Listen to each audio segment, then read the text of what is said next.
আলাইকুম বন্ধুরা, আপনারা সবাই কেমন আছেন? আলো ডায়েরির পক্ষ থেকে আমি লিসা।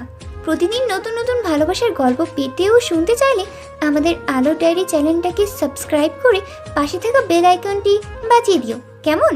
ধন্যবাদ। রাফি নিজের গায়ে কেমন একটা উত্তাপ অনুভব করে। তাড়াতাড়ি চোখ খুলে তাকায়। সামনে কাঠ দিয়ে আগুন চালানো, আরও আগুনের পাশে কোনো একটি গাছের সাথে হেলান দিয়ে বসে আছে। আগুন জ্বালানো থেকে গরম একটা ভাব ওর গায়ে এসে পড়ে। রাফি একটু পাশে তাকায়। বিরিয়ানির হ্যালো আমার প্রিয় ভিউয়ার্স, এক প্যাকেট বিরিয়ানি রাখা। নেক্সট পার্টে কি ঘটতে কিন্তু চলেছে রাফি জানে তা না সে কোথায়। অবশ্যই আশেপাশে আপনারা কমেন্ট কাউকে করে দেখছে না। জানাবেন। আগুনের তো পাশে দেখা কাঠ হচ্ছে রাখা, আপনাদের সঙ্গে নেক্সট পানির পার্টে। বোতলের সাথে ততক্ষণ খাবারের আপনারা ভালো প্যাকেট, থাকবেন, সুস্থ জায়গাটা একটু থাকবেন। পরিষ্কার করা। আল্লাহ তবে হাফেজ। এটা যে জঙ্গল তা বোঝা যাচ্ছে। চারপাশে ঝিঝি পোকার শব্দ। রাফি পানির বোতল থেকে পানি খেয়ে উঠে দাঁড়ায়। কেমন যেন ব্যথা অনুভব হচ্ছে ওর সারা গায়ে। মনে মনে বলে, আমি আমি কোথায় আমাকে কোথায় তুলে এনেছে? ভাবতে ভাবতে কিছুদূর এগিয়ে যায়। জ্যোৎস্না রাত, জঙ্গলের মধ্যে কতগুলো গাছ কেটে একটি ছোট্ট সরোয়ার বানানো হয়েছে। চাঁদের আলোয় ওই পানির উপরে এসে পড়েছে। রাফি সেদিকে যেতেই দেখে কেউ একজন দাঁড়িয়ে আছে, জিন্স পরা, কালো জুতো আর কালো শার্ট, পকেটে হাত গুজে দাঁড়িয়ে আছে। তবে বোঝা যাচ্ছে সে একজন মেয়ে। আর রাফি বুঝেই নিয়েছে এটা ওই মেয়ে যে ওকে এখানে তুলে এনেছে। রাফি কোমরে হাত দেয়। ওর পিস্তলটা আর সেখানে নেই। রাফি একটু ভয় পায়, এগিয়ে যায়। পিছন থেকে অপরিচিত মেয়েটার হাত ধরে সামনে ঘুরিয়ে নেয়। কালো কাপড় দিয়ে মুখ ঢাকা, তবে সেটা কালো রুমালে বাঁধা। চোখ দুটো খুলে রাখা হয়েছে। রাফি প্রশ্ন করে, কে তুমি? আমাকে কেন বাঁচিয়েছিলে? আর আমাকে কেনই বা এখানে তুলে এনেছ? মেয়েটা কোনো কথা বলল না। পিছনে ঘুরে পুকুরে পড়া চাঁদের দিকে তাকিয়ে রইল। নীরব শান্ত পুকুরের পানিতে চাঁদের প্রতিফলন। আলো যেন দেখে মনে হতে থাকে আরও একটি চাঁদ উঠেছে। মেয়েটা সেই দিকে তাকিয়ে আছে। রাফি ওর পাশে এসে দাঁড়ায়, দৃষ্টি লক্ষ্য করে বলে, মেয়েদের সৌন্দর্যকে কেন চাঁদের মতো সুন্দর বলা হয় বলো তো? চাঁদ যেমন অধরা, তেমন মেয়েদের সৌন্দর্যও ও উপরওয়ালা এমনভাবে সৃষ্টি করেছে, প্রকৃতপক্ষে সেটাও অধরা। চাঁদের কাছে যেতে হলে রকেটের দরকার হয়, আর মেয়েদের সৌন্দর্যকে স্পর্শ করতে গেলে ভালোবাসতে হয়। ভালোবাসা আর ইচ্ছে না থাকলে দুইটাই অধরা। তুমি চাঁদ বা চাঁদনি যাই হও না কেন, তোমাকে ছুঁয়ে দেখার কোনো ইচ্ছা নেই আমার। কে তুমি? হোক না কিছু আলাপন অজানাই থেকে। কণ্ঠটা পরিচিত মনে হচ্ছে। মেয়েটা হাসে। রাপি মেয়েটার দিকে তাকায়। মেয়েটা সামনের দিকে চেয়ে আছে। রাপি জানে মেয়েটা রহস্যময়ী, আর ঠিক রহস্যতা রেখে কথা বলবে। তোমাকে এখানে কে পাঠিয়েছে? রাপি অবাক হয়। মেয়েটা দেখি অনেক কিছুই জানে, কিন্তু রাপি নিজেও জানে না এখানে কে পাঠিয়েছে তাকে। রাপি অবাক হয়ে প্রশ্ন করে, কে তুমি? প্রশ্নটা আগে আমার ছিল, তুমি কে? আর মুখ থেকে রোমান্স সরাও। তোমার যখন 11 বছর বয়স, তখন তোমার মা থাকা সত্ত্বেও তোমার বাবা আরও একটি বিয়ে করে। তোমার বাবার দ্বিতীয় বিয়েটা তোমার মা মেনে নিতে পারেনি। তুমি প্রশ্ন করেছিলে কেন তুমি আমার মাকে রেখে আরও একটি বিয়ে করেছ। তোমার বাবা তোমার উপর রেগে বলেনি তো কি হয়েছে, এখন থেকে এটাও তোমার মা। তোমার নিজের মা এসব কিছু সহ্য করতে পারেনি। তোমার আব্বার বিয়ের রাতে একদিকে তোমার বাবার নতুন বিয়ে করা মহিলার সাথে বাসর হচ্ছিল, আরেক রুমে তোমার মা নিজেই নিজের গলাতে ওড়না পেঁচিয়ে নিজেকে মেরে ফেলেছিল। এক রুমে তোমার আব্বা বেশ আরামেই রাত কাটিয়েছিল, আরেক রুমে তোমার মা নিজেকে মেরে ফেলে লাশ হয়ে রাত কাটিয়েছিল। তুমি সব কিছু দেখেছিলে। পরের দিন তোমার বাবা দিব্যি ভালো থাকলেও তুমি কষ্ট পেয়েছিলে। তোমার বাবা তোমার মায়ের লাশটাও ছুঁয়ে দেখেনি, মুখ দেখা তো দূরে থাক, বরং তিনি খুশি হয়েছিল। তোমার চোখে অজস্র পানির সংলাপ যেন তার গতিতে নিচে গড়িয়ে পড়ছিল। অনেকেই তোমার মায়ের মৃত্যুতে শোক প্রকাশ করলেও তোমার বাবা তা করেনি। তুমি কাঁদছিলে, কিন্তু তুমি দেখোনি তোমার কান্নার সাথে আরও একজন কাঁদছিল। তোমার কষ্টে আরও একজন কষ্ট পাচ্ছিল। তোমার মাকে কবরে রেখে এসেছিল। বাড়িতে এসে দেখেছিলে তোমার বাবা শোক পালানোর থেকে ওনার নতুন বউকে নিয়ে বেশ রোমাঞ্চে ব্যস্ত হয়ে পড়ে। তুমি এটা আর সহ্য করতে পারোনি, খুব রাগ হয়। আর তুমি নিজেই তখন তোমার বাবা আর তোমার ওই সৎ মাকে খুন করেছিলে। তোমার গলার কাছে একটা কাটা দাগ আছে, যেটা তোমার বাবাকে মারার সময় কেটে গিয়েছিল। তোমাকে পুলিশ ধরে নিয়ে যায়। জানো, তোমার জন্য কোনো একজন খুব কষ্ট পেয়েছিল, কান্না করেছিল। তুমি আর ফেরোনি তোমার বাড়িতে। বিল্ডাররা তোমার বাড়ি দখল করে নেয়। তোমার বাইরে চেয়ে থাকতো কোনো একজন, জানো সেই কোনো একজন অপরিচিতাকে চিনবে না তুমি, হয়তো নামটাই ভুলে গেছো। সেই একজনটা হলো আমি। হ্যাঁ, এই আমি, যে কিনা তোমার কান্নাতে কাঁদতো, যে কিনা তোমার কষ্টে কষ্ট পেত। সেই আমি কিনা আজ তোমার কাছে অপরিচিত একজন। হাস্যকর তাই না রাফি? এখন তুমি ভাবছো কে আমি। আমি বলবো আমি কে, কিন্তু তুমি তার আগে বলো তোমাকে কে এখানে পাঠিয়েছে। যদি না বলো তাহলে হয়তো আগের মতো কষ্ট পাবো না তোমার মৃত্যুর কষ্টে। এখানে কেউ আসবে না তোমাকে বাঁচাতে। আর আমি আমার লক্ষ্য পূরণ না করা অবধি নিজেকে শান্ত রাখি না। তোমাকে কে পাঠিয়েছে এটা জানা জরুরি। আমি চাই না তোমাকে নিয়ে কেউ মাইন্ড গেম খেলো। কে পাঠিয়েছে? নিলয়। নিলয়কে তাহলে আমি মেরে ফেলবো। রাফি চুপ হয়ে দাঁড়িয়ে থাকে। একবার অপরিচিতা মেয়েটার দিকে তাকায়, আর একবার পুকুরের পানির দিকে তাকায়। সব কিছু যেন ওর কাছে ঘোলাটে লাগছে। জেল থেকে বেরিয়ে আসে 3 বছর পর, যখন ওর বয়স 14 বছরের কাছাকাছি। ও জানে না তাকে কে বের করেছিল। রাফিকে কেবল একটা ফোন দেওয়া হয়, তখনই ফোনে একটাই মেসেজ ছিল। তোমার কোনো চিন্তা নেই, তুমি আমার অধীনেই আছো। মাসে মাসে তোমার ভালো মতো থাকার আর খাবারের জন্য টাকা পাঠানো হবে। আমার ইচ্ছা মতো তুমি চলবে। ভেবে দেখো, খাবে, ঘুমাবে, আর আমার একটাই কাজ করে দিতে হবে। এর জন্য সঠিক বয়স আর সময় দরকার। আমি তোমাকে ঠিক বলে দেব কি করতে হবে। আপাতত এই ঠিকানাতে গিয়ে ফাইটিং স্কিল মারাও, আমাকে রাফিয়ান হয়ে দেখাও। মনে রেখো, পরবর্তী মেসেজ আসার আগে আগের মেসেজগুলো ডিলিট করো। তোমার উপর সবসময় নজর রাখা হবে। আমি চাই না তুমি সবার সামনে থাকবে।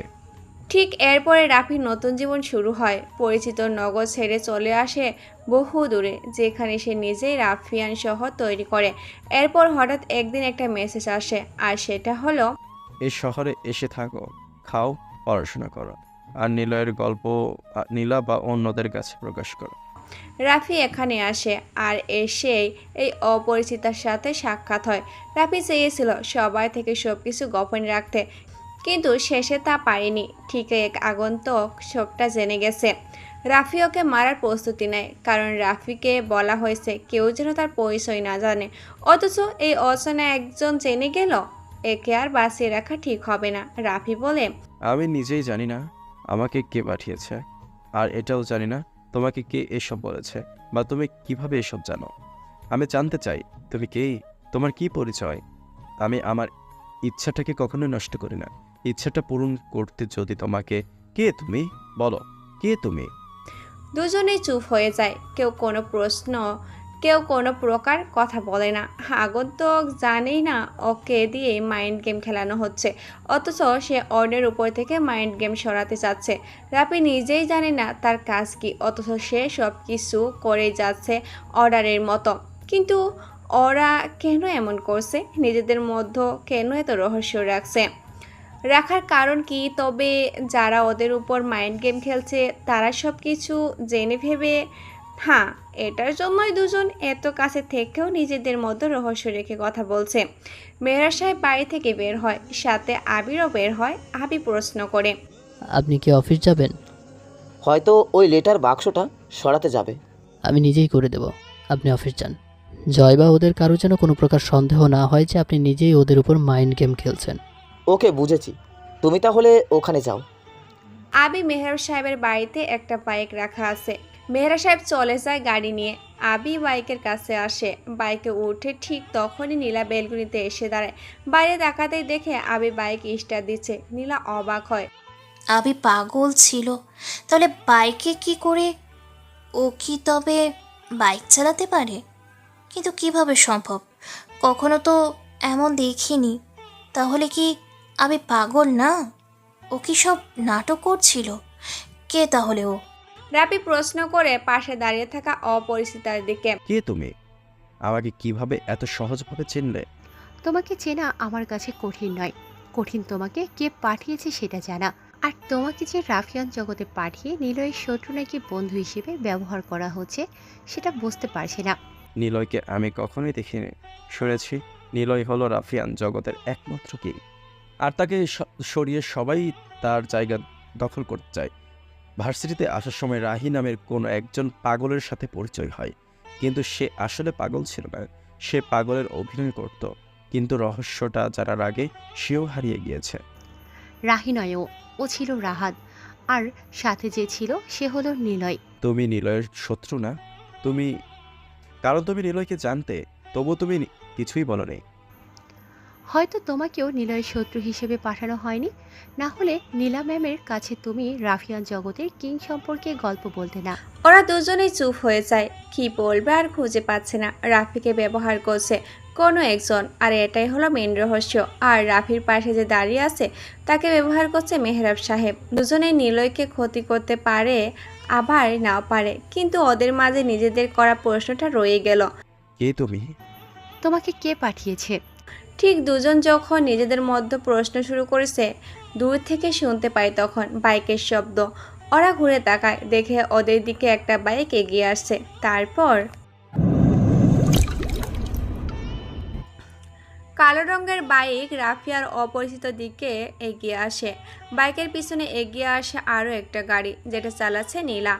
আবিকে ফলো করতে করতে সে চলে এসেছে তার পিছনে, আর আবি আসে তার গন্তব্যে। ওরা তাকে দেখে একটা বাইকে ওদের দিকে এগিয়ে আসে। কিছু সময় পর ওদের সামনে একটা বাইক থামে। বাইক থেকে নেমে আবি পকেট থেকে সিগারেট জ্বালায়। ঠোঁটে নিয়ে টানতে টানতে রাফিয়ার অপরিচিতার দিকে এগিয়ে আসে। অপরিচিতার দিকে তাকে মুচকি হাসে বলে। কেমন আছিস? অপরিচিতার কোনো কথা বলে না, আবির পাশে এসে দাঁড়ায়। রাফি কেবল বকা দৃষ্টিতে তাকিয়ে আছে। আবিকে ওর চেনা চেনা মনে হচ্ছে। হ্যাঁ, এটা ওই পাগলটা যে কিনা রাহির সাথে থাকতো। তাহলে কি রাহি মানে রাহাত, আর আবির মানে Niloy, the king of Rafian city? Rafi কথাগুলো ভাবতে থাকে। আবির রাফির দিকে তাকিয়ে বলে, আমাদের বাড়ির পাশেই তো তুই থাকতি, আমার বোনের বয়সে ছিলি। আমার অনেক ছোট তোরা। তোর মা মারা যাওয়ার পর তুই নিজেই তোর বাবাকে মেরে ফেলেছিলি, এখনও চিনতে পারিসনি? কথাটা বলে পাশে দাঁড়িয়ে থাকা আবি অপরিচিতার মুখে থেকে রুমালটা খুলতে বলে। ও মুখ থেকে রুমাল খুলে রাফির দিকে তাকায়। রাফি বলে ওঠে, নেহা, নেহা তুমি এখানে? নেহা আমার বোন। মানে তুমি নিলয় ভাইয়া? আমি সেই নিলয় যাকে মারতে পুলিশেরা ধরতে, এমনকি তোকে এখানে যে পাঠিয়েছে সেও হয়তো আমাকে মারতে খুঁজছে। আমি সেই নিলয়। তুমি ওই নেহা না যার সাথে আমি ছোটবেলায় খেলা করেছি, একটি স্কুলে পড়েছি, রোজ একসাথে যেতাম, খেলতাম, ঘুরতাম? আমি ওই নেহা, তুমি আসবে ভাইয়া তা জানতো, আর তাই তোমার উপর আমি ভার্সিটি থেকে নজর রাখি। কিন্তু তোমাকে কে পাঠিয়েছে? আমি নিজেই জানি না, আমার কাছে শুধু মেসেজ আসতো, আর কিছুই জানি না। ওকে, তোমাকে খুন হতে হবে, মানে খুনের মাইন্ড গেম খেলতে হবে। তোমাকে যে পাঠিয়েছিল সে আসবে, আর এদিকেও অনেকটা কাজ সহজ হয়ে যাবে। সময় হয়ে এসেছে সামনে আসার। মেহরাব সাহেবের সাথে শেষ চালটা বাকি আছে, এবার দেখানোর পালা। শের কে বাচ্চা শেরই হতা হয়। নিলয় বাইক চালিয়ে চলে আসে। নিলয়দের থেকে কিছুটা দূরে দাঁড়িয়ে থাকে নীলা। সে রাফি, নেহা, আবিকে এভাবে দেখবে কখনোই ভাবেনি। নীলা এখনও নিলয়কে আবি হিসেবেই চিনে। মনে মনে ভেবে নেয় কালকে রাফি আর নেহাকে খুব করে ধরবে। আবি এভাবে হঠাৎ পরিবর্তন হয়ে ওদের সাথে কি কথা বলল, আর ওরাই বা এখানে কেন? কথাগুলো ভাবতে ভাবতে ওর নিজের গাড়ির কাছে আসে। ঠিক কিছুটা দূর আরও একজনের ছায়ামূর্তি দেখতে পেল নীলা। অবাক দৃষ্টিতে তাকিয়ে থাকে। কালো লম্বা কোট পরে দাঁড়িয়ে আছে, মুখটা ঢাকা। নীলার দিকে তাকায়, সাথে সাথে জঙ্গলের মধ্যে হারিয়ে যায় লোকটা। নীলা কিছু সময় অবাক দৃষ্টিতে তাকিয়ে থাকে। রাফিয়া নেহার উপর নজর রাখছিল নাকি আবির উপর নজর রাখছিল? রাফিয়া নেহার উপর নজর রাখছিল নাকি আবির উপর নজর রাখছিল, নাকি আমার উপর নজর রাখছিল? না না, আমার উপর কেন রাখবে? আবির উপর। আবি তাহলে কে যে ওর উপর নজর রাখবে? আব্বুর লোক বলে? তবে কি আব্বুর উপর বিপদ হতে যাচ্ছে? কিন্তু না, এটা হবে না। আব্বু যে ধূর্ত লোক, এতে উনি সামলে নেবে। কিন্তু আমি এক্ষুনি বাবার অফিসে যাব সব কিছু জানতে। আচ্ছা, রাফিয়া নেহার উপর নজর রেখেছে? হতে পারে, কারণ ওরা সাধারণ স্টুডেন্ট ছিল, কিন্তু আজকে ওদের অন্যরকম রূপ দেখছে সবাই, তাহলে কি ওদের বিপদ? কালকে সব রহস্য উদ্ঘাটন করতে হবে আমার। নীলা কথাগুলো ভাবতে ভাবতে সেখান থেকে চলে আসে। এইদিকে রাফি আর নেহা দাঁড়িয়ে আছে পুকুর পাড়ে, দুজন দুজনের দিকেই তাকিয়ে আছে। নেহাকে নিলয় আগে থেকেই জানতো। ভার্সিটির সামনে আবি আর রাহি সেজে দুজন পাগল ঘুরতো, নীলার জন্য, নেহার জন্য আর রাফিকে জানার জন্য। রাফি নেহার কাছে সরে এসে দাঁড়ায়, কেউ কোনো কথা বলছে না। নেহা আস্তে করে রাফির হাত ধরে। রাফি মুচকি হেসে নেহার দিকে তাকায়, তারপর রাফি নেহাকে জড়িয়ে ধরে, একসাথে বাঁচার স্বপ্ন দেখে। আবি মেহরাব সাহেবের অফিসে চলে আসে। মেহরাব সাহেব একা রুমের মধ্যে বসে ইজি চেয়ারে হেলান দিয়ে দোল খাচ্ছে। আবি অবাক হয়, যেখানে সবার থাকার কথা সেখানে মেহরাব সাহেব একা একা বসে আছে। আবিকে দেখে মেহরাব সাহেব বলে, আমার কাছে এসো, বসো আবি। আবি কোনো কথা বলে না, মেহরাব সাহেবের পাশে যেয়ে বসলো। মেহরাব সাহেব বসা থেকে উঠে দাঁড়ায়, কয়েকবার পায়চারি করে একটু থেমে বলতে থাকে, আবি জানো, রাহিনা নিলয়ের বন্ধু রাহাত। মানে? আমি জেনে গিয়েছি, সে রাহি নয়, রাহাত। কিন্তু কিভাবে? মেহরাব সাহেব সিগারেট জ্বলায়, ঠোঁটে নিয়ে কয়েকটা টান দিয়ে জানলা দিয়ে বাইরে ফেলে আবিরের সামনে এসে দাঁড়ায়। আবি চুপচাপ বসে থাকে। একদিন ঠিক এভাবেই মেহরাব সাহেব নীলার সামনে নিলয়কে নিয়ে মাইন্ড গেম খেলেছিল। আজকে ঠিক সেরকমটাই হতে যাচ্ছে, তবে এবার তার মতো না, আমার মতো করেই হবে। কথাগুলো ভাবে হাবি নামধারী নিলয়। নিলয় ছিল রাফিয়ান জগতের একটা মাস্টার মাইন্ড। সে ছিল মাস্তান, একজন ঠান্ডা মাথার খুনি। তাকে ধরলেও সে উত্তেজিত না হয়ে বরং চুপচাপ বসে শত্রুদের সাথেই হেসে হেসে কথা বলতো। শত্রুরা তাকে নিয়ে ভয়ে থাকলেও সে ভয় পেত না, যেটা বলতো সেটাই করত। রাহি কেন রাহাত সেটা বলুন। নিলয়ের একটা পার্সোনালিটি হলো, সে ওর নিজেদের লোককে কখনো ফেস দেখায়নি, অথচ সে থাকতো সবার সামনেই। শুধু ওই ব্যক্তিটাই যে নিলয়, এটা কেউ জানতো না। জানো তো, এটার জন্য ওকে ধরাটা অনেক কঠিন। সে সবার সাথে মাইন্ড গেম খেলতে প্রস্তুত, আর এটাই ওর পছন্দ। ওর মাইন্ড গেমে একটাই পরিণতি, যদি সে ভুল করে তবে প্রথমবারে তাকে মারো, আর না হলে ওর মাইন্ড গেমের শেষ পরিণত হিসেবে তাকে পরের বার মারো, নয় বরং সে নিজের সবাইকে মারবে। আপনি রাহির কথা বলুন। মেহরাব সাহেব হাসতে থাকে, রহস্যময় হাসি, যে হাসির মাঝে অনেকগুলো প্রশ্ন লুকিয়ে আছে। আমি পায়ের উপর পা তুলে বসে। মেহরাব সাহেব বলে, নিলয় ছিল রাফিয়ান সিটির একজন রকস্টার। তাকে না দেখলে নিলয় নামটা শোনার সাথে সাথেই সব কাজ হয়ে যেত। মন্ত্রী থেকে শুরু করে দেশের এমন কোনো পজিশনের লোক ছিল না যারা নিলয় নাম শুনে সব কিছু করতে প্রস্তুত ছিল। কিন্তু কি জানো তো আবি, এই পজিশনটা সবাই নিতে পারে না, যা শুধুমাত্র নিলয়ই পারে। তবে এটাতে না কোনো টুইস্ট নেই, আসল টুইস্ট হলো মাইন্ড গেমে। ওই নিলয়ের পজিশনটা সবাই নিতে চায়, এমনকি তার বন্ধু। জানো তো, বাংলার নবাব সিরাজউদ্দৌলের পতন কোনো হয়েছিল কাছের লোকদের বেইমানির জন্য। বিষয়টা ঠিক এরকমই, নিলয়ের বন্ধুই বেইমানি করে, আর তারই সুযোগে আমি মেহরাব নিলয়ের ওই পজিশনটা নিতে চাই। কিন্তু এটা আসলেই বড় গেমারের জন্যই প্রযোজ্য। মেহরাব সাহেব থামে, আরও একটি সিগারেট জ্বালায়। সিগারেটটা হাতে নিয়ে আবির দিকে এগিয়ে যায়। আবি হাতে নিয়ে কয়েকটা টান দিয়ে ফেলে দেয়। মেহরাব সাহেব আবারও বলতে থাকে, নিলয়ের পজিশনটা নিতে হলে তাকে সরাতে হবে। সরানোর রাস্তাটা সহজ হলেও তাকে মারাটা বেশ কঠিন ছিল।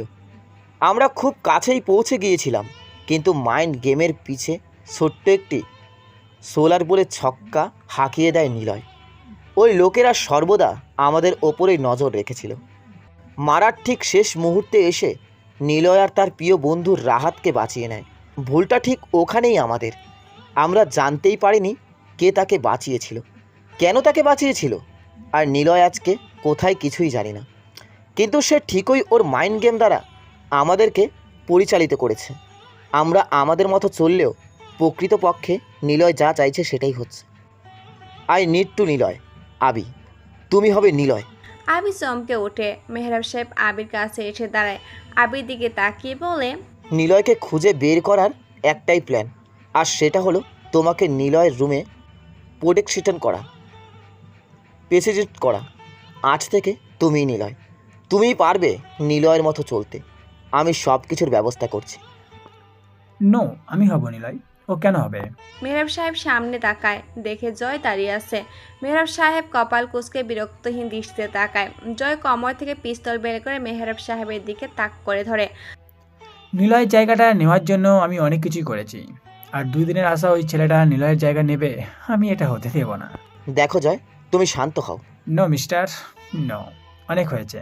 আমার তো মনে হচ্ছে আপনি নিজেই আমাদের সাথে মাইন্ড গেম খেলছেন। আমি রাফিয়ান জগতের আসল রাফিয়ান হতে চাই। মিস্টার রাফিয়ান আমিই হব, আর এর জন্য যদি আপনাকে মারতে হয় আমার একটু আফসোস হবে না। আর চাইলেও আপনি তা পারবেন না নিজেকে বাঁচাতে। আমরা ছাড়া আপনার কাছে কেউ নেই। তাই আবারও বলছি, আপনি যদি বাধা দেন তো আপনাকেও মরতে ফেলতে প্রস্তুত হব আমি। কথাটা জয় শেষ করতে পারেনি, শাট করে একটা গুলি চলে।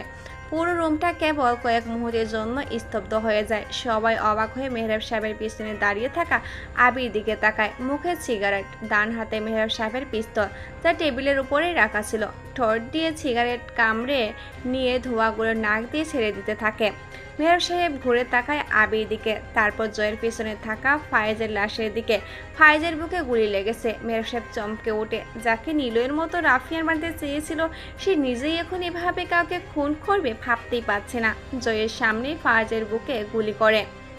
ঠোঁটে সিগারেট নিয়ে একটা চেয়ার টেনে মেহরাব সাহেবের সামনে এসে ওদের মাঝখানে বসে। ঠোঁট থেকে সিগারেট নিয়ে পায়ের উপর পা তুলে নিয়ে নাচতে নাচতে সিগারেটে কয়েকটা টান দেয়। সবাই অবাক হয়ে চেয়ে থাকে, যেন মনে হচ্ছে আসল নিলয় ওদের মাঝে বসে আছে। পিস্তলটা হাত নাড়াতে নাড়াতে বলে, কে যেন বলেছিল মেহরাব সাহেবের কেউ নেই। I am Abi and it's my city of Rafian. আর কারো কিছু বলার আছে? মেহরাব সাহেবের বন্ধু আমি, আমার সামনে তাকে অন্য কেউ মারতে পারবে না। জয় কোনো কথা বলে না। একবার আবির দিকে তাকায়, আরেকবার তাকায় মেহরাব সাহেবের দিকে। কেউ কোনো কথা বলছে না। মেহরাব সাহেব জোরে হেসে বলে ওঠে, আমি কখনো ভাবিনি আবি আমার জন্য এমন করবে। সো জয়, চলে যাও। তোমাকে ছোট্ট একটি চান্স দিলাম বেঁচে থাকার। আমি নিলয় নয় যে সুযোগ দেব না, কারণ আমি চাই তোমাদের মনে ভয় জন্ম নিতে। মেহরাব নাম শুনলেই যেন তোমাদের মনে ভয় কাজ করে। মেরে ফেললে তো ভয়টা থাকবে না। তাই চলে যাও। জয় কোনো কথা বলল না। আবি আর মেহরাব সাহেবের দিকে তাকিয়ে সাকিবকে নিয়ে চলে যায়। মেহরাব সাহেব আবির দিকে তাকাতেই আবি বলে, বলেছিলাম না, আমি থাকতে আপনার কোনো ক্ষতি অন্য কেউ করবে না। বন্ধু আপনি আমার। কথাটা বলে আবি মুচকি হাসে। মেহরাব সাহেব অবাক দৃষ্টিতে তাকিয়ে আছে। আজকে এমন কিছু হবে মেহরাব সাহেব কখনো ভাবতেই পারেনি। মেহরাব সাহেব চেয়ারে এসে বসে। আবি বলে, সময় হয়েছে রাফিয়ান জগতে আপনাকে মিস্টার রাফিয়ান হওয়ার। কথাটা বলে আবি উঠে চলে যায়। মেহরাব সাহেব আবির চলে যাওয়ার দিকে তাকিয়ে আছে। আবি দরজা থেকে বেরিয়ে কয়েক পা এগোতে কেউ একজন ওর পিছন থেকে হাত টেনে ধরে। আবি ঘুরে তাকায়, চোখ দুটো বড় বড় করে সামনে দাঁড়িয়ে থাকা ব্যক্তিটার দিকে চেয়ে থাকে। আবি অবাক হয়ে চেয়ে থাকে। ওকে এভাবে দেখবি এখানে? আবি কখনো ধারণাও করেনি, কিন্তু ও এখানে কেন? আবি প্রশ্ন করে। আমি কখনো কল্পনাও করিনি এভাবে এখানে দেখব। তারপর, এই শোনো না, প্রতিদিন ভালোবাসার নতুন নতুন গল্প পেতে ও শুনতে চাইলে আমাদের আলোর ডায়েরি চ্যানেলটি সাবস্ক্রাইব করে পাশে থাকা বেল আইকনটি বাজিয়ে দিও, কেমন? কে তুমি? আর তোমার সাথে রাফি আর নেহার কি সম্পর্ক? ফাহাজকে তুমি কেন মারলে? তুমি তো পাগল, তাই না? তাহলে যা করেছো সবটাই তো সুস্থ মস্তিষ্কে ভেবে চিন্তে করা। আবি নিশ্চুপ দাঁড়িয়ে আছে। নীলাকে এভাবে এখানে যে দেখবে সেটা আবি কখনোই ভাবেনি। নীলার কথা শুনে মনে হচ্ছে ও অনেক আগে থেকে ফলো করছে আবিকে। আবি কোনো কথা বলল না। নীলার হাত ধরে এক প্রকার টেনে নিয়ে বাইরে আসে দুজন। আবি বাইকের উপর বসে স্টার্ট দিয়ে নীলাকে ইশারা করে বসতে। আবির কথা মতো নীলা বাইকে চড়ে বসে। রাত অনেকটা গভীর হয়েছে। শহর ছেড়ে বেশ কিছুটা দূরে ছোট্ট একটি ব্রিজের উপরে ব্রিজের উপরে এসে বাইকটা রাখে আবি। নীলার দিকে না তাকিয়ে ধীর পায়ে হেঁটে যায় ব্রিজের উপর। পকেটে হাত গুজে সামনের দিকে তাকিয়ে থাকে। নীলা আসে ওর পাশে, বুকে হাত রেখে দাঁড়িয়ে প্রশ্ন করে, কে তুমি? কেন আমার বাবার সাথে এমন করছো? কেন আমার সাথে পাগলের অভিনয় করেছো? কেন সবাইকে ঠকাচ্ছ? নির্লিপ্ত ঠোঁটে জ্বলন্ত সিগারেটের স্পর্শ, হাতে সিগারেট, নাকে বুল্টের গন্ধ, একটু নিকোটিনের ধোঁয়ার টান। এক আগন্তুকের খেলা। রাফিয়ান রাজ্যে সে রহস্যময়, মাইন্ড গেমে সে rockstar. I am Rafian the mind gamer. মানে? আবি মুচকি হাসলো। নীলা আবিরের দিকে রহস্য ভরা দৃষ্টিতে চেয়ে আছে। আবি এত গুছিয়ে রহস্য দেখে কথা বলবে নীলা তা এত তাড়াতাড়ি আশা করেনি। নীলার কাছে সে হয় পাগল, আর তাকে সে নিজে সুস্থ করার চেষ্টা করেছে, কিন্তু এত তাড়াতাড়ি আবি সুস্থ হবে? মেনেই নিল নীলা আবি সুস্থ হয়ে গেছে, কিন্তু ওর মস্তিষ্ক এভাবে কাজ করবে কখনো ভাবেনিও। কে তুমি? কেন এমন করে কথা বলছো? কি চাও তুমি? তোমাকে চাই। মানে? আমাকে চাও মানে কি? তোমাকে ভালোবাসি, আর এই ভালোবাসার জন্যই আমি এত কিছু করেছি। যখন তোমাকে খুঁজেছিলাম তুমি হারিয়ে গিয়েছিলে, যখন তোমাকে পেলাম তখন তোমার আব্বু আমাকে দূরে সরিয়ে দিল তোমার থেকে, তোমাকেও আমার থেকে কেড়ে নিল। কিন্তু এবার আর তা হবে না নীলা। Niloy is back.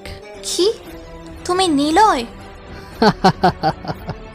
নীলা হা হয়ে তাকিয়ে থাকে আবির দিকে।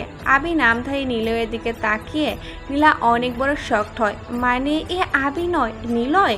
নিলয়ের এমন আগমন নীলা ঠিক কি বলবে ভেবে পাচ্ছে না, কিন্তু ওর সামনে নিলয় আবারও একটি খুন করে আসলো। নীলা বলে, এতদিন কোথায় ছিলে? তোমার আশেপাশেই তো ছিলাম, আফসোস তুমি আমাকে চিনতে পারলে না। একটা সময় মনে হয়েছিল তুমি আবি নও, তুমি নিলয়, কিন্তু পরে আবারও আবিকে গলিয়ে ফেলেছি। ভালোবাসার মানুষকে চেনা সহজ তখনই হয় যখন তুমি নিজেই সবটা দিয়ে ভালোবাসবে। সে সময় ভালোবাসার মানুষটা কেমন, কি করে, এসব কিছু কল্পনাতে আসে না। তখন আসে কেবল তাকে কাছে পাওয়ার অদম্য ইচ্ছা আর তাকে আঁকড়ে ধরে বাঁচার ভীষণ রকমের ভালো লাগা। কেন এমন হয়েছে নিলয়? কেন তুমি আর 10টা স্বাভাবিক মানুষদের মতো জীবন লিড করলে না? কেন তুমি স্যার মানে তোমার বাবাকে মেরে ফেলেছিলে? কেন তুমি এখানে এসে খুন করলে? কেন এত কিছু করলে? এত প্রশ্ন কেন করছো নীলা? তোমার কাছে ভালোবাসার মানুষটার ব্যাকগ্রাউন্ড পরিষ্কার হওয়া দরকার, সে কেমন তা জানা দরকার। সব ঠিক আছে, কিন্তু আমার কাছে ভালোবাসা হলো বর্তমানে সে কেমন সেটা দেখে ভালোবাসা। তবে শোনো, ভালোবাসা দেখে শুনে জেনে বুঝে হয় না, ভালোবাসা হয় মন থেকে। তাকে এক কথায় বিশ্বাস করার সৎ সাহস থাকা দরকার। আমাকে তুমি ভালোবেসেছিলে আমার বন্ধুসুলভ ব্যবহার দেখে। যখন জানতে পারলে আমি একজন খুনি, তখনই চলে আসলে আমার কাছ থেকে। ভালোবাসার জায়গাতে ঘৃণা করতে লাগলে। এক ঝটকায় ভালোবাসা কমে গেল।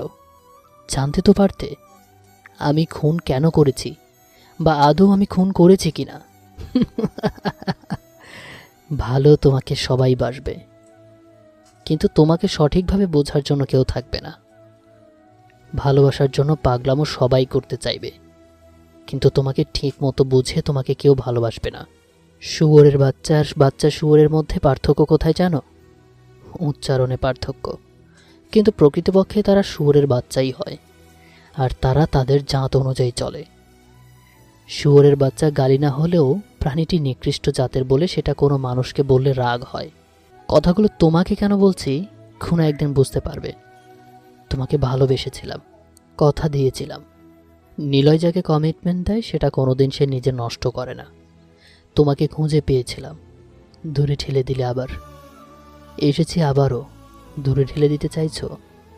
তোমাকে প্রপোজ করার মতো কিছুই বলছি না, তবে কথা দিচ্ছি, একবার ভালোবেসে আমার হাতটা ধরো, বেস্ট হাজব্যান্ড হয়ে দেখাবো আমি। আর নিলয় যা বলে তাই করে। নীলা চুপচাপ নিলয়ের দিকে তাকিয়ে আছে। নিলয় নীলার থেকে উত্তর জানার জন্য অপেক্ষা করতে আছে। নীলা কিছু সময় নিলয়ের দিকে তাকিয়ে থেকে কয়েক পা পিছিয়ে এসে চলে আসতে থাকে। নিলয় জোরে হেসে ওঠে। মেহরাব সাহেবের থেকে নেওয়া পিস্তলটি কোমর থেকে বের করে আকাশের দিকে তাক করে ইচ্ছামতো ফায়ার করে নীলা থমকে দাঁড়ায়। নীলার দিকে না ঘুরে তাকিয়ে দাঁড়িয়ে থাকে। নিলয় জোরে জোরে বলতে থাকে, জানতাম এটাই হবে। তোমার কাছে আমি সবচাইতে খারাপ একজন। চেয়েছিলাম তোমাকে নিয়ে বাঁচতে, একসাথে থাকতে চেয়েছিলাম। তোমার আর আমার রাস্তায় যে আসতো তাকেই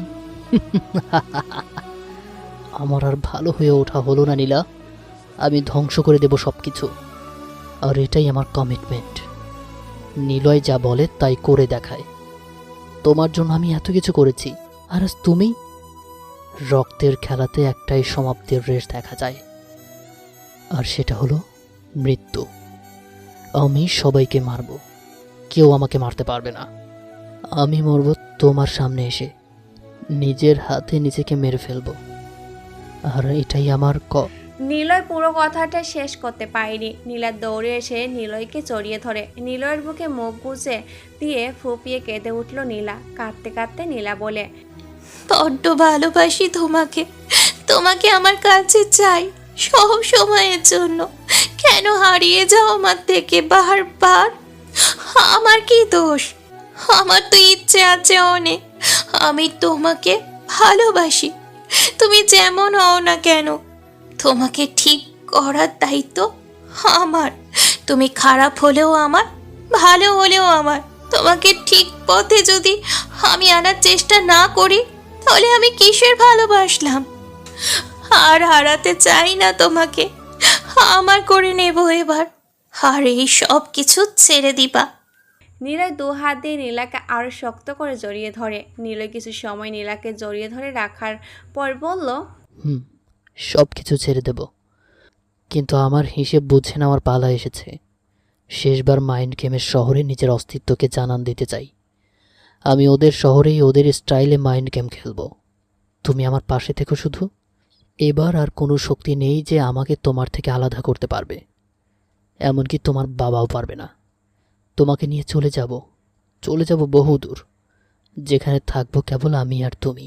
কথাগুলো শেষ করে দুজনে কিছু সময় খুনসুটিময় ভালোবাসা আদান প্রদান করে। তারপর নীলয় বাইকের কাছে এসে নীলাকে ডাক দেয়। নীলা বাইকের কাছে আসার সময় খেয়াল করে অনেকটা ধরে কেউ একজন দাঁড়িয়ে আছে ওদের দিকে তাকিয়ে। নীলা তাকাতেই সেই মুহূর্তে আগন্তুকটা চলে যেতে থাকে। কালো লম্বা হুডওয়ালা পোশাক। নীলা তাড়াতাড়ি নিলয়ের কাছে চলে আসে। নিলয়কে পিছনে তাকাতে বলে নীলা, কিন্তু নিলয় তাকিয়ে দেখে সেখানে কেউ নেই। নীলা আরও কিছু সময় সেদিকে তাকিয়ে থাকে। বাইকে চড়ে নিলয়ের সাথে সেখান থেকে চলে আসে। আসার পথে নীলা একটা কথাই ভেবেছে, রাফিয়া নেহাদের ওখানেও এই অপরিচিত ব্যক্তিটা ছিল। এটা ওই ব্যক্তি নাকি আরও অন্য একজন? কিন্তু যে বা যারাই হোক না কেন এভাবে পিছু নিচ্ছে, নিশ্চয়ই কিছু একটা হতে যাচ্ছে। আচ্ছা, নিলয়ের কোনো ক্ষতি হবে না তো? না না, আমি নিলয়কে আমার কাছে রেখে দেব, ওর কিছু হতে দেব না আমি। কথাগুলো ভাবতে ভাবতে নিলয়কে জড়িয়ে ধরে নিলা। মেহরাব সাহেব অফিস ছেড়ে বাহিরের দিকে এগোতে থাকে। হঠাৎ দূর থেকে মেহরাব সাহেবের গাড়িটা রাস্তায় একপাশে এলোমেলো হয়ে দাঁড়িয়ে আছে। নিলয় জোরে স্পিড তুলে গাড়ির পাশে এসে থামে। 5 জন মুখে রুমাল বাঁধা লোকের সামনে মেহরাব সাহেব দাঁড়িয়ে আছে, আর ওই 5 জন লোকের হাতে পিস্তল। নীলা ওটা দেখেই দৌড়ে ওর বাবার পিছনে যেয়ে দাঁড়ায়। বলতে থাকে, কে আপনারা? এখানে কি করছেন? আর আমার বাবার সামনে এভাবে দাঁড়িয়ে আছেন কেন? মেয়েরা সে রাগায়া কি যেন বলেছিলি তোরা? ব্যাংক অ্যাকাউন্ট হ্যাকের বিষয়ে আমি যেন নাক না গলাই, তাই না? এখন বল, তোদের লিডারকে? জয়কে তো কুকুরের মতো মারবো। মেহরাব সাহেব নিলয়ের দিকে তাকিয়ে কথাগুলো বলল। নিলয় মুচকি হাসে। মেহরাব সাহেবের পিছনে যেয়ে দাঁড়ায়। ঠিক সেই সময় একটি বাইক ওদের সামনে এগিয়ে আসে। বাইক থেকে মোটা গাছের একজন লোক নামে। মুখের সামনে দাঁড়িয়ে থাকা ছেলেগুলোর মতো করে রুমাল আটকানো। মেহরাব সাহেবের সামনে এসে বলল, hello mister Mehrab, introduce myself, I am Aryan. যার নাম ভাঙিয়ে আপনি কোনো এক মেয়েকে আমারই বোন বানিয়ে এই শহরে রেখেছেন। আমি হলাম ওই ব্যাংক অ্যাকাউন্ট হ্যাকারের লিডার। আপনার কিছু বলার আছে? তুমি যত খুশি অ্যাকাউন্ট হ্যাক করো, কোনো সমস্যা নেই। তুমি তোমার মতো করে থাকো। রাফিয়ান শহরে একটাও কিন্তু একটা অংশ মিস্টার মেহরাব ভাই।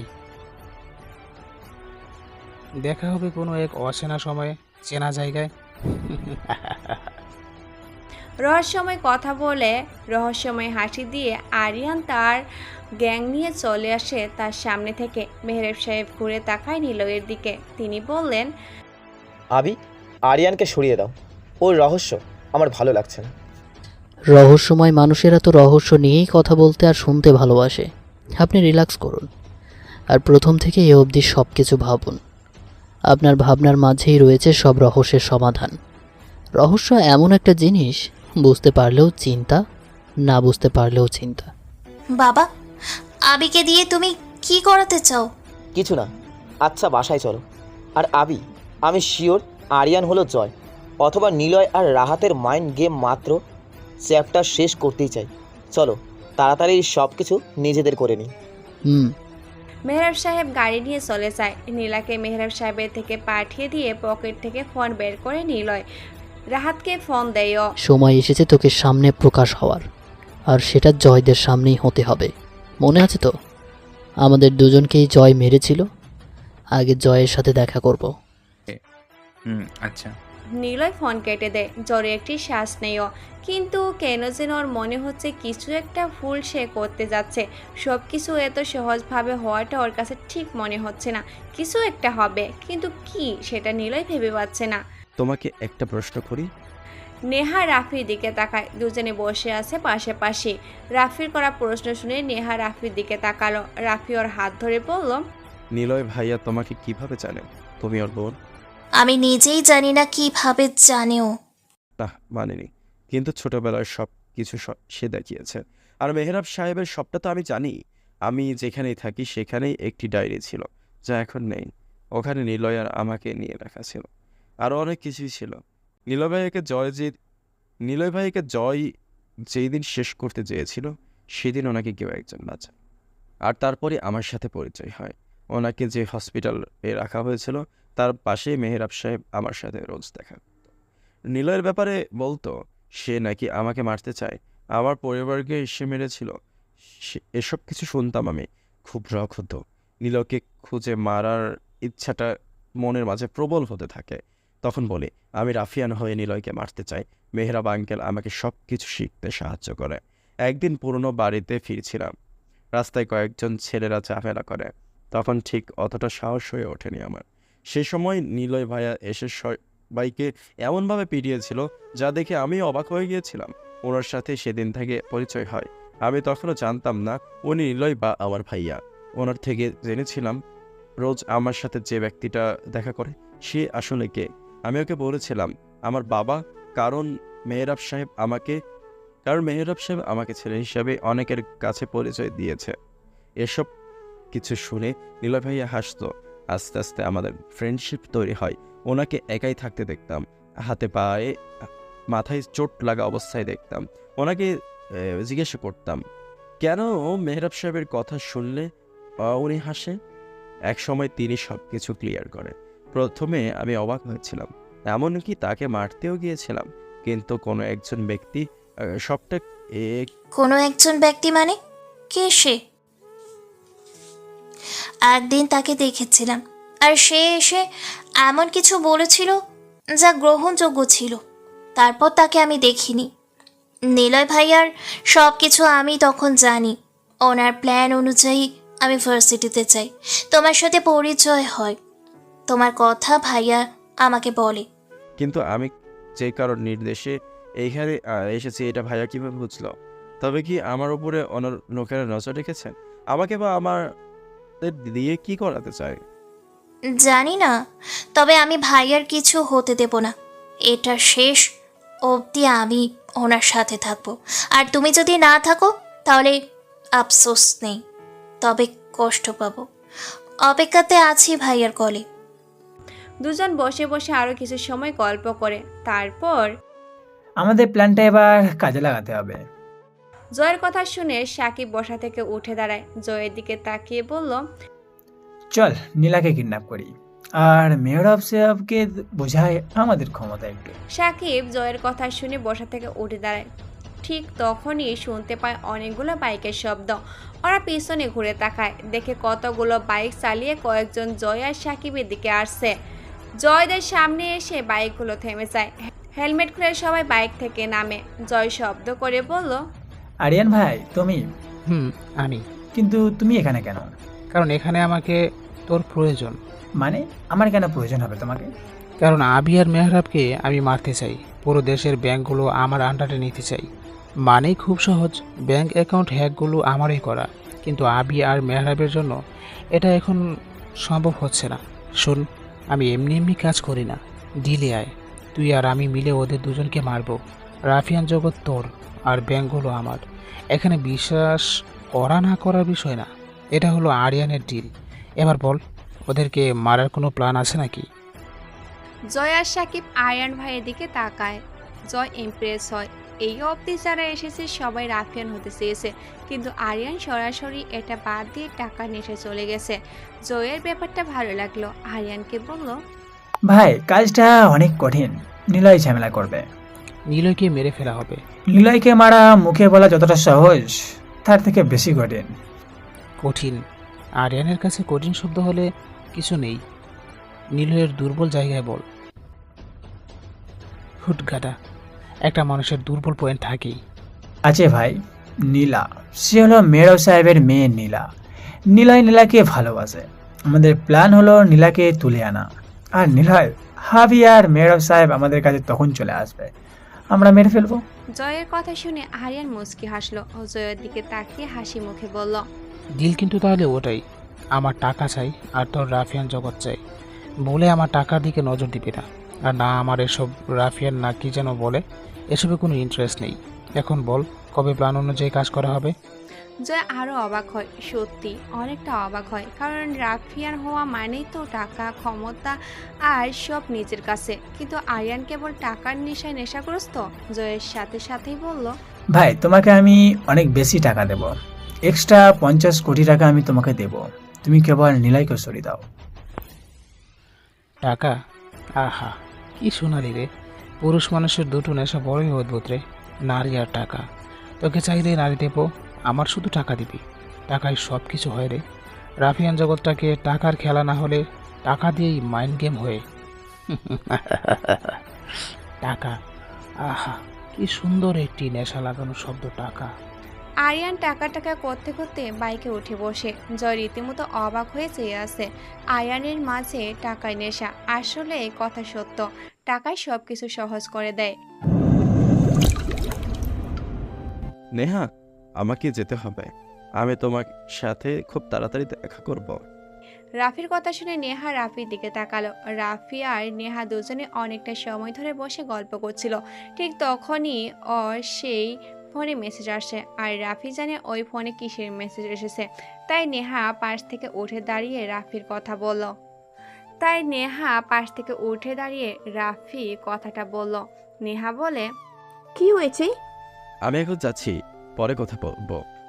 রাফি আর দাঁড়ায় না, নেহার থেকে চলে আসে। বাইকের উপরে বসে পকেট থেকে ফোন বের করে। সেখানে লেখা, খাঁচায় বন্দি থাকা পাখি কেবলই ডানা ছাপতে তার হিংস্রতা প্রকাশ করে। গলায় বেল থাকলে বন্দি থাকে তারা শুধুমাত্র শিকলে বন্দি থাকা অবস্থায় ঘেউ ঘেউ করে তাদের হিংস্রতা প্রকাশ করে। যে কেউ তাদের কাছে যে দেখতে পারে, কিন্তু বনে থাকা সিংহ যতই চিড়িয়াখানায় থাকুক না কেন, সিংহের কাছে কেউই যেতে পারে না। এটাই হলো হিংস্রতা। কাজটা ঠিক করলে না, তুমি খাঁচা থেকে বেরিয়ে গেলে অপেক্ষা করো, মৃত্যুর খেলাতে তোমাকে স্বাগতম। রাফি বাইক স্টার্ট দেয়। কোথায় যাবে ও জানে না। কিছুদূর আসার পর ও দূর থেকে দেখে এই রাতের পরিবেশে কোন একজন রাস্তার মাঝখানে বরাবর বাইক নিয়ে পিছনে ঘুরে তাকিয়ে আছে। লোকটার সামনে কয়েকজন লোক দাঁড়িয়ে পুরো রাস্তাটা ব্লক করে রেখেছে। রাফি থামে, বাইক থেকে নেমে দাঁড়ায়। কয়েক সেকেন্ড দাঁড়িয়ে থেকে সে এগিয়ে যেতে থাকে লোকটার দিকে। আশেপাশে সবগুলো ল্যাম্পপোস্টের বাতি যেন নিভে যেতে লাগলো। ঠিক লোকটা যেখানে দাঁড়িয়ে আছে তার পাশে দুটো ল্যাম্পপোস্টের আলো দিয়ে যাচ্ছে। রাফি খুব কাছে যায়, লোকটার পিছন থেকে ডাক দিয়ে বলে, কে? এভাবে রাস্তার মধ্যে কেন দাঁড়িয়ে আছো? লোকটা কোনো কথা বলে না, ঘুরে রাফির দিকে তাকায়। মুখটা লম্বা হুড টুপিতে ঢাকা আছে, হাতে জ্বলন্ত সিগারেট, কালো পোশাক, যেন এটাই রিয়েল রাফিয়ান। রাফির থেকে কয়েক হাত দূরে দাঁড়ায়, ডান হাতে থাকা সিগারেটটা ছুঁড়ে ফেলে দেয়, কোনো কথা বলে না। একজন লোকের দিকে তাকায়ও, সাথে সাথে পিছন থেকে একটা ছেলে রাফির দিকে এগিয়ে আসে, পকেট থেকে কয়েকটা ছবি বের করে রাফির হাতে দিয়ে আবারও জায়গায় এসে দাঁড়ায়। রাফি ছবিগুলো দেখতে থাকে, অজ্ঞান হয়ে হেলান দিয়ে বসে আছে।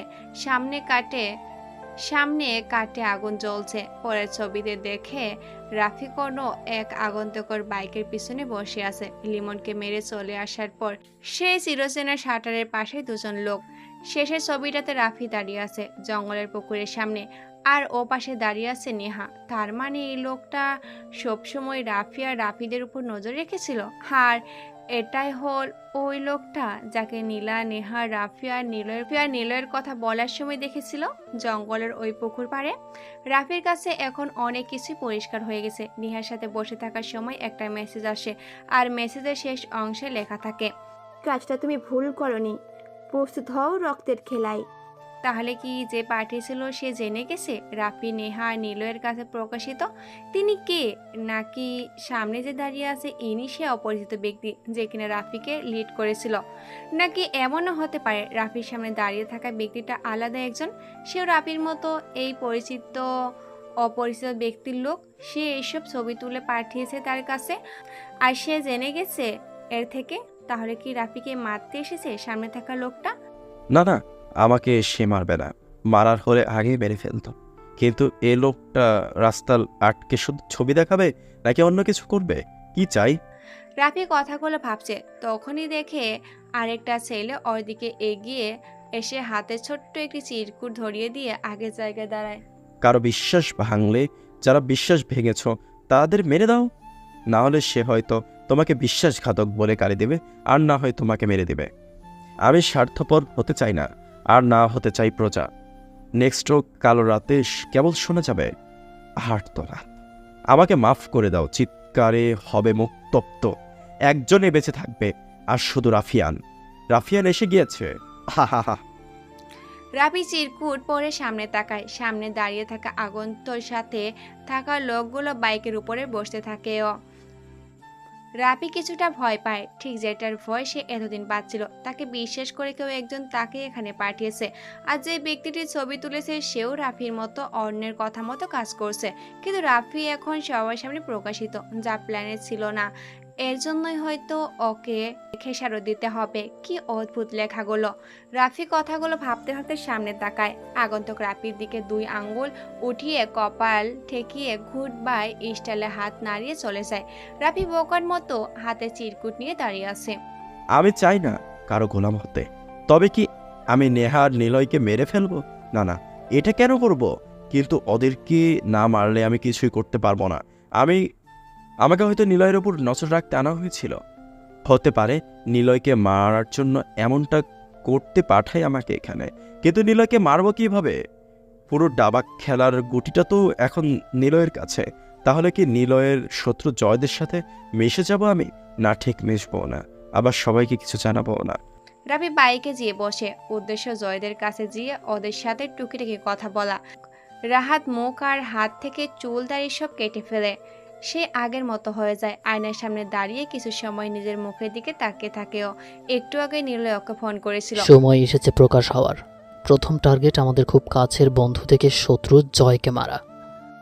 যেহেতু সময় এসে গেছে রাফিয়ান প্রকাশিত হওয়া, তাই রাহাত মাথা আর মুখ থেকে দাড়িগুলো সব কেটে নিয়ে একদম ক্লিন মুখে আয়নার সামনে এসে দাঁড়িয়েছে।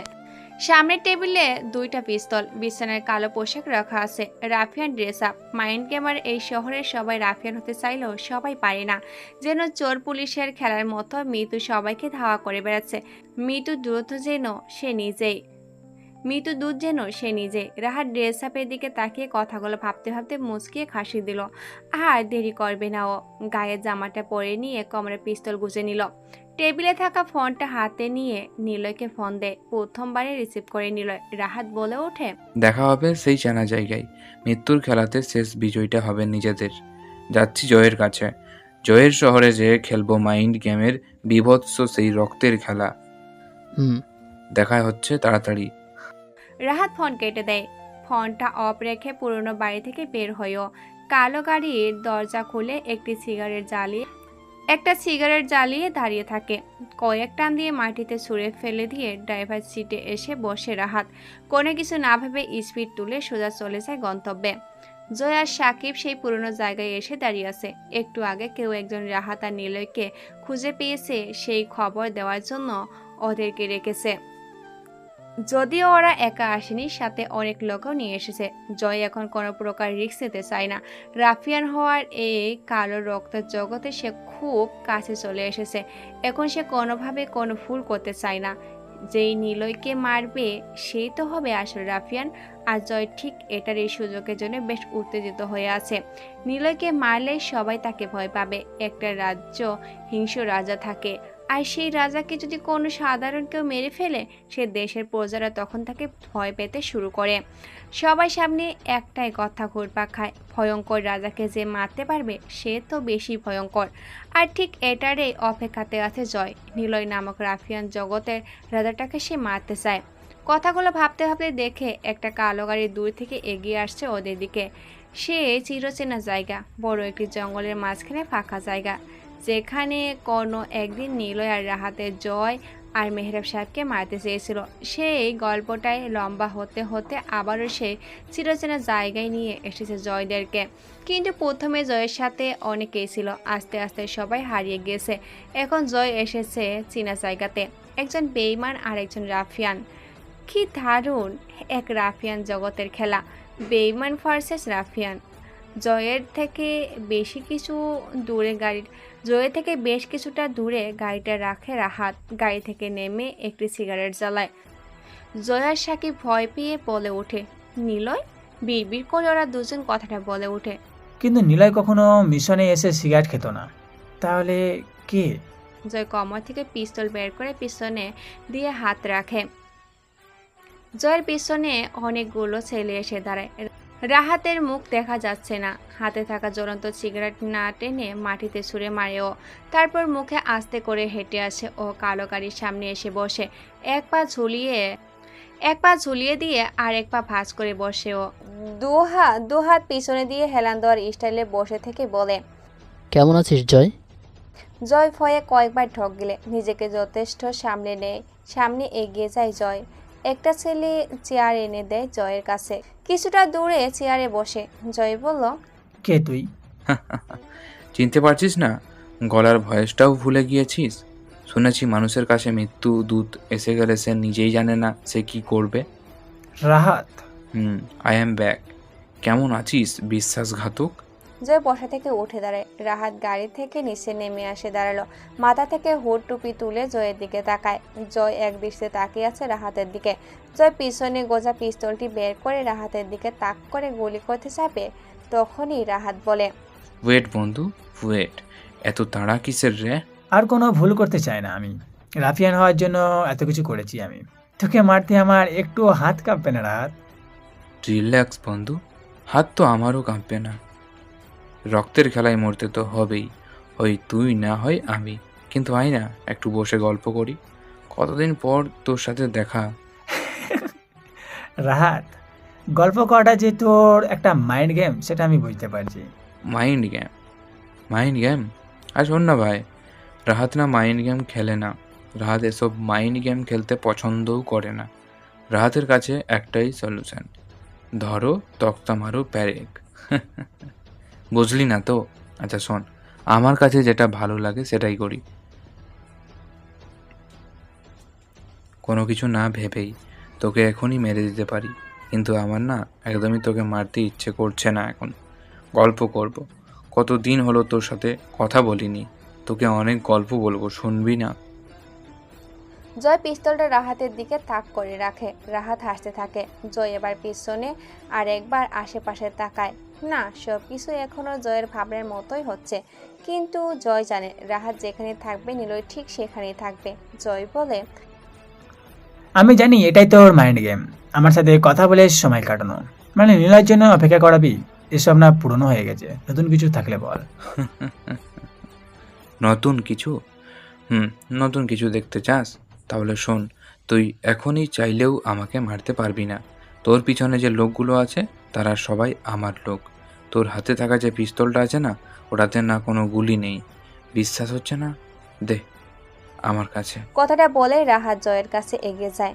জয়ের হাত থেকে পিস্তলটা কেড়ে নিয়ে কোনো কিছু না ভেবে নিজের মাথায় গুলি করে। কিন্তু রাহাতের কথা সত্য, পিস্তল থেকে কোনো প্রকার গুলি বের হয়নি। রাহাত জোরে জোরে হাসতে থাকে, হাতে তালি দিতে দিতে হাসতে হাসতে গাড়ির কাছে গিয়ে দাঁড়ায়। তারপর এই শোনো না, প্রতিদিন ভালোবাসার নতুন নতুন গল্প পেতে ও শুনতে চাইলে আমাদের আলোর ডায়েরি চ্যানেলটি সাবস্ক্রাইব করে পাশে থাকা বেল আইকনটি বাজিয়ে দিও, কেমন? নিলয়, আমার কথা শোনো, তুমি এখন যেও না।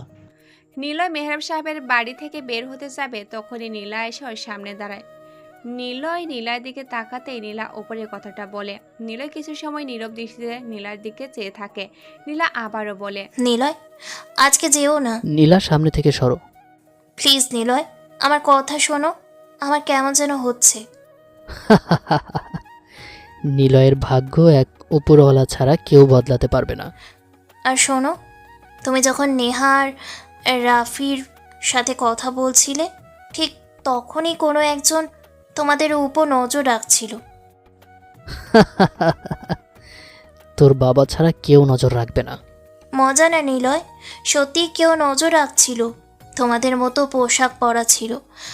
আমি জানার চেষ্টা করেছি, কিন্তু মেলাতে পারি না কে হতে পারে। আর আমার বাবা ওটা কখনো হতে পারে না। নীলার কথা শুনে নিলয় দাঁড়িয়ে যায়। নীলার দিকে তাকায়ও। নিলয় ভাবতে থাকে, কে হতে পারে লোকটা? এটা আবার নতুন কে আসলো? এরকমটা তো প্ল্যানে ছিল না। তাহলে কে ও? নীলাও তো এই ব্যাপারে আমাকে মিথ্যে বলবে না। তাহলে কে ওই আগন্তুক? নীলা নিলয়ের হাত ধরে বলে, আমার মনে হচ্ছে ওটাই আসল ভিলেন। আমার বাবার থেকে সে বেশি ভয়ঙ্কর হবে। আরে ধুর, এসব ভাবতে হবে না। প্লিজ নিলয়, আমার কথা শোনো। আগে বসো, তারপর শোনো। নীলা নিলয়ের সামনে হাত ধরে বাড়ির সামনে গাছের নিচে বসার জায়গাতে বসায়। তারপর, অপেক্ষা কেন করছিস? মেরে ফেল আমাকে। জয়ের কথা শুনে রাহাত জোরে জোরে হাসতে থাকে। কয়েকবার ঘাড় নাড়িয়ে জয়ের দিকে তাকিয়ে বলে, শোন, মানুষ ভয় পেলে দুটো জিনিস বেশ ভালো মতোই দেখা যায়। একটা সে হিতাহিত জ্ঞানশূন্য হয়ে পড়ে, আরেকটা হলো পুরো শরীর কাঁপতে থাকে, বিশেষ করে পা বেশি কাঁপে। তোর মাথাটা কাজ করছে না। এই আবুল মার্কা মাইন্ড নিয়ে তুই কিভাবে রাফিয়ান হতে চাস? নীলার অপেক্ষা না করে মেরে ফেল। মারবই তো। তবে শোন, কয়েকটা কথা বলি। বেইমানের সাথে আমার কিসের কথা? আগে বন্ধু ছিলি। আমি রাফিয়ান হব। লুজার। আচ্ছা শোন। দুজনে চুপ হয়ে দাঁড়িয়ে থাকে। অন্ধকার রাতে গভীর জঙ্গলে কেবল গাড়ির আলোতে দেখা যাচ্ছে কতগুলো মানুষ নিচুপ হয়ে দাঁড়িয়ে আছে। রাহাত একটা সিগারেট জ্বালিয়ে জয়ের দিকে বাড়িয়ে দেয়। জয় এটা নিয়ে মাটিতে ছুঁড়ে মারে। রাহাত উচ্চ শব্দে হেসে ওঠে, তারপর বলে, আচ্ছা শোন না, এ সাকিব, এদিকে আয়। মনে আছে তোর, তুই আমার মাথায় পিছন থেকে বাড়ি মেরেছিলি? দাঁড়া, দেখাচ্ছি। রাহাত ওম্মাদের মতো গাড়ির পিছনে দৌড়ে ছুটে চলে যায়। ডিগি থেকে একটা লোহার রড বের করে এনে গাড়ির সামনে এসে দাঁড়ায়। হাত ধরে সাকিবকে ডাক দেয়, ঠিক এরকমই একটা রড ছিল না? আমার মাথার পিছনে বাড়ি দিয়েছিলি, মনে আছে? জয় লিড করছিলি। ওই দেখ, জায়গাটা দেখা যাচ্ছে, ওখানে নীলই পড়েছিল আর আমাকে এখানে ফেলে রেখেছিল। প্রশ্ন একটাই ছিল, কেন তোরা বেইমানি করেছিলি? জানিস তোদের এমন রূপে আমাদের যন্ত্রণাটা এই বুকে এসে লেগেছিল? তোদের জন্য হারিয়ে গিয়েছিলাম। এই শহরে পাগল বেসেছিলাম। আবি আর রাহি নামে দুজন মানুষ আছে পাগল বেসে। জানিস ওই রাহিটাকে? আমি আমি রাহাত। আমি রাহাত। আর আবি নামে ছিল নিলয়। নো নো নো, তোরা এত গাধা হতে পারিস না। কিভাবে চিনতে পারলি না আমাদের? তোরা no no no mister Rahat, you are not stupid. Look at me, I am the mastermind me. I am the mastermind mister Rafian Mehrab. Rahat ঘুরে তাকায়, চমকে উঠে পিছনে তাকিয়ে। মধ্যবয়স্ক লোকটা স্যুট বুট পরে দাঁড়িয়ে আছে। ভদ্রলোক রূপী মেহরাব সাহেব। কিন্তু উনি কি বলল? ওরা বোকা না, মানে কেন? আপনি कैसा লাগা মেরা মাইন্ড গেম? আমার না হাসি পাচ্ছে। তুই কেন এত বেকা হবি? মানে তোরা কেন এত বোকা? তুই নিজেই এই জায়গাতে ডাকবি আর আমি সুর করে চলে আসবো, সেটা তো হবে না। রাফিয়ান জগতে একটা সাধারণ বিষয় কি জানিস? প্রতিশোধ। আর প্রতিশোধটা জমে কখন জানিস? যখন শত্রুগুলো নিজের লোকেরাই হয়ে থাকে আর একই জায়গাতে ডেকে এনে শত্রুকে মারা, তখনই মাইন্ড গেমটা মজা লাগে। তোরা চিরকুট পাঠিয়ে বলতি না তোদের এ শহরে এসে পুরনো সেই জায়গাতে আমাদের স্টাইলে মাইন্ড গেম খেলবি, তখনই ধারণা হয়ে গেছে তোকে আবার নিলয়কে এখানে আজকে পাবো আমি। রাহাত জোরে একটা শ্বাস নেয়, মেহরাব সাহেবের দিকে তাকায়। উনি হেঁটে হেঁটে জয়ের পাশে দাঁড়ায়। কোটির পকেট থেকে সিগারেটের প্যাকেট থেকে সিগারেট বের করে জয়কে দেয়। একটা আরেকটা উনি জ্বালায়, কয়েকটা টান দিয়ে বলে, আচ্ছা জয়, আমাকে কি খুব বোকা মনে হয়? দেখে বলো তো, আমি কি অনেক বোকা? আহলে বাবুটা কত বোকা। রাহাত, তোদের প্ল্যানটা সব ঠিক ছিল, কিন্তু ছোট্ট একটা ভুল করে ফেলেছিস। সালমানকে মারার ঘটনায়ও যদি জানি সালমানকে তুই বা নিলয় কেউ মারেনি, কিন্তু সন্দেহটা ওখান থেকেই হয়। এর জন্যই ছোট্ট একটি মাইন্ড গেম খেললাম তোর আর আবি না, নিলয়কে নিয়ে। শুনবি সেটা কি? সেটা হলো ফায়াজ। হ্যাঁ, ফায়াজতকেও চলে যেতে হলো উপরে। এটাই হলো আমার মাইন্ড গেম। ফায়াজকে চেয়েছিলাম আবি, মানে নিলয় যেন মারে। আবি যে নিলয় ছিল এটা কনফার্ম হওয়ার জন্যই জয়ের সাথে প্ল্যান করে ফায়াজকে সোজা উপরে পাঠানো হয়েছে। লুজার গায়েস, প্রশ্ন এটাই, আমি কিভাবে সব জানতে পারলাম? থাক না, অন্যদিন বলবো। তোকে তো এখন মারবো না, তোকে নিয়েই নিলয়ের সাথে ফাইনাল মাইন্ড গেম খেলবো। ও হ্যাঁ, আরেকটা কথা, জয়ের সাথে থাকা লোকগুলো তোর লোক তাই না? আরে ওরা আমার কথা মতো কাজ করেছে। 2 দিন আগে আমরা নতুন লোক নিলাম গ্যাংয়ে। জয়কে ভাগ করে দিলাম লোকগুলো, আর তুই সহজেই তাদের কিনে নিলি গতকালকে। বাট কি হলো জানিস? বেঈমানদের মধ্যেও কিন্তু বেঈমান থাকে। শোন, তোকে একটা গল্প শোনাই। 4 জন চোর সোনা চুরি করে জঙ্গলে এসে ভাগ করছিল। সোনার পরিমাণ এত বেশি ছিল আর 4 জনের চাহিদাটাও ছিল এত বেশি যে প্রথমজন ভাবল এদের মধ্যে একজনকে যদি পানির সাথে বিষ মিশিয়ে খাইয়ে এক এক করে সবাইকে মেরে ফেলি তাহলে পুরো সোনাটাই আমার। এভাবে সবাই একই রকমভাবে ভাবল। সবাই কি একই রকম ভেবেছে? সবাই ভেবেছে একজন একজনকে মেরে ফেলে নিজের কাছেই সোনাগুলোকে রাখবে। 4 জনই গেল পানি আনতে আর পানিতে বিষ মিশিয়ে রেখে দিল। 4 জন পাশাপাশি বসে এক একজনের কাছে পানি গিয়ে দেয়। পানি হাতে সবাই ভাবে শালা তুই খা, খেয়েই মরবি, তখনই সোনাগুলো আমার হবে। তোর হাত থেকে পানি খেয়ে আরামে সময় কাটিয়ে সোনা নিয়ে বাড়ি যাব। গাধা কোথাকার! ভাবতে ভাবতে সবাই পানি খেয়ে ফেলে। কিছুক্ষণের মধ্যেই সবাই সেখানেই মারা যায়। সোনাগুলো তাদের পাশেই পড়ে থাকে। মোরাল অফ দ্য স্টোরি কি জানিস?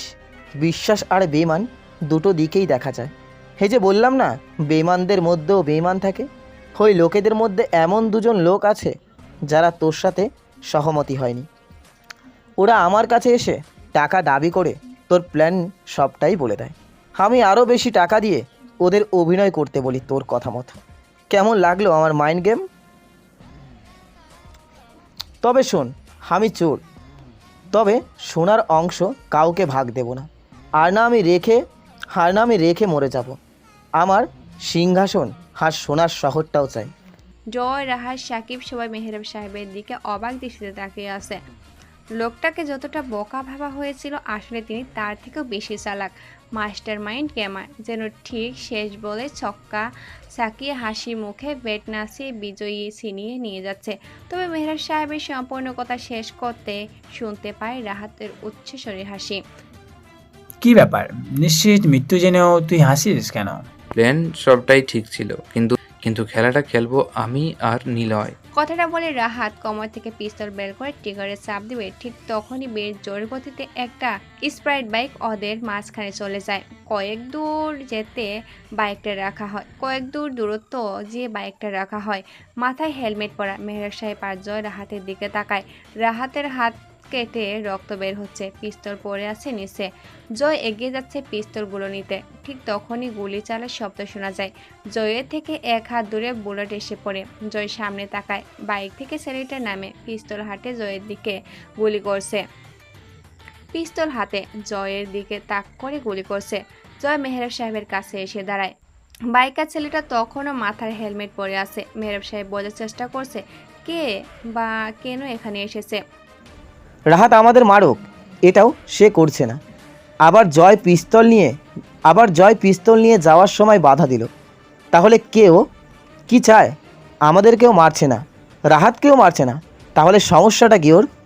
কথাগুলো ভাবতে ভাবতে মেহরাব সাহেব দেখে ছেলেটা মাথা থেকে হেলমেট খুলে দাঁড়িয়ে আছে। কেউ কিছু বলবে তার আগে ছেলেটা বলে উঠল, আমি রাফি। আমি জানি না রাফিয়ান কি, কেবল এটা জানি আমাকে এখানে পাঠানো হয়েছে। এখানে আসার পর বুঝেছি আসলে রাফিয়ান এমন একটা জায়গা বা পজিশন, সেখানে সে একবার গেলে তার কাছে সবাই মাথা নত করতে প্রস্তুত, অর্থাৎ সবাই তার কথা মতো কাজ করতে প্রস্তুত, না করলে কোনো সুযোগ ছাড়াই ওপরে পাঠানো হবে। আর এই জগতের রাজা হলো নিলয় নামের একজন।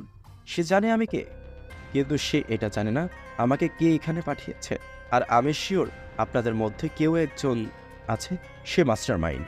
আর সেই সবার মাঝে থেকে গোপনে বসে সে সব কিছু খেলছে। আমি শুধুমাত্র তাকে চাই, নয়তো সবাইকে মেরে ফেলবো। আমি এখানে। রাফির কথা শুনে কিছু সময় রাহাত, জয়, সাকিব আর মেহরাব সাহেব চুপ হয়ে দাঁড়িয়ে থাকে। তারপর চারজন একসাথে উচ্চস্বরে হাসতে থাকে। রাফি ওদের হাসি দেখে হাওয়াতে ফায়ার করে। জয় এগিয়ে যাবে, তখনই মেহরাব সাহেব কানে কানে বলে, আমার একটা প্ল্যান আছে, শোনো। এই রাফি ছেলেটাকে আমি চিনি না, আর না জানি সে কোনো কোথা থেকে এসেছে। তবে ভালো কাজের ছেলে, আমাদের কাজে আসবে খুব। ওকে দিয়েই নিলয় আর রাহাতকে মারবো। পুরো দেশে ওর নামটাই হেডলাইন করে দেব যে রাফি খুনি নিলয় আর রাহাতকে মেরেছে। যখনই সবাই এটা জানবে তখনই আমরা রাফিকে মেরে দেব। এখন তোমার কাজ হলো, তুমি বলবা আমি সেই মাস্টার মাইন্ড। তাহলে রাফি আমার কাছে চলে আসবে, আর তখনই ওকে দিয়ে খেলবো শেষ গেমটা। বাহ স্যার, বাহ! আপনি আসলে একজন চতুর লোক, রাফি। এখানে মাস্টার মাইন্ড হলেন ইনি। হয়তো ইনি গোপনে সব কিছু খেলেছেন। এত সহজে বিশ্বাস করে নেব ভাবলে কি করে? রাহাত মাটিতে থাকা পিস্তলটা হাতে তুলে নেয়, রাফির দিকে তাক করে বলে, দেখ ভাই, সেই কখন থেকে তোদের পেঁচাল শুনছি। আমি না এসব দেখবো আর না শুনবো, খেলবো তো আমি মাইন্ড গেম। কথাটা শেষ করে টিকারে চাপ দিবে, ঠিক তখনই জয় পিছন থেকে রাহাতের মাথায় জোরে বাড়ি দেয়। রাহাত ধুম করে মাটিতে পড়ে যায়। রাফি অবাক দৃষ্টিতে তাকিয়ে থাকে সেদিকে। ঠিক তখনই মেহরাব সাহেব তার সবচাইতে কার্যকারী গেম মানে মাস্টার মাইন্ড গেম শুরু করে দেয়, যা প্রধান অস্ত্র মেহরাব সাহেবের, যা নিলয়ের সেই ছোট্টবেলা থেকে খেলে আসেন তিনি। রাফিকে শুনিয়ে বলতে থাকে, আচ্ছা আপনাদের কি মনে হয় রাহাত কি নীলের সাথে বিশ্বাসঘাতকতা করবে? আর হ্যাঁ, রাফি কি আজও বেঁচে থাকবে নাকি সে মরে যাবে? আপনাদের কি মনে হচ্ছে গল্পতে লাস্ট অবধি কি টুইস্ট আসতে চলছে? তা জানতে হলে অবশ্যই তো নেক্সট পার্টে চোখ রাখতে হবে। সো ততক্ষণ আপনারা ভালো থাকবেন আর সুস্থ থাকবেন। আর হ্যাঁ, সবাই খুব সুন্দর করে একটা কমেন্ট করে যাবেন। ধন্যবাদ।